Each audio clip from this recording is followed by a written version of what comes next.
Today's news. CBS News on the Hour, sponsored by Progressive Insurance.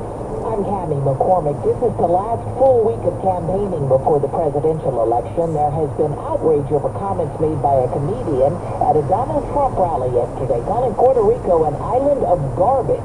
Trump's running mate, J.D. Vance, today. We have to stop getting so offended at every little thing in the United States of America. I'm so over it. Eddie Moran is the mayor of Reading, Pennsylvania. The garbage he spoke about, just polluting our elections and confirming just how little Donald Trump cares about Latinos. Federal officials have issued a warning that some threat actors are likely to use claims of election fraud to instigate violence. Here's CBS's Nicole Skanga. Federal investigators say a few things could amplify this potential violence: a contested or close election, variations in state election laws, and even technological or administrative errors impacting the vote counting process. Republicans have asked the Supreme Court for an emergency order that could disqualify thousands of Pennsylvania votes. Correspondent Peter King has that. The move comes after Pennsylvania's High Court ruled that elections officials must count provisional ballots from voters whose mail-in ballots were disqualified because they didn't arrive in mandatory secrecy envelopes. State and national Republicans want a provisional order putting the state ruling on hold for requiring provisional ballots be segregated and not included in the count if there's a legal challenge to the results.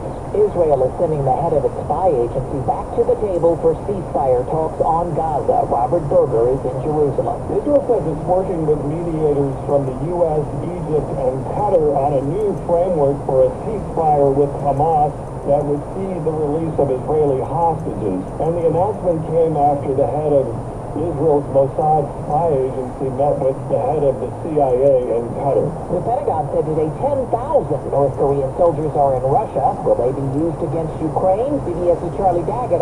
In terms of numbers, when you consider that there are more than 500,000 Russian soldiers deployed across this front line, it's really just a drop in the ocean. McDonald's says the E. coli outbreak has not been linked to its beef patties.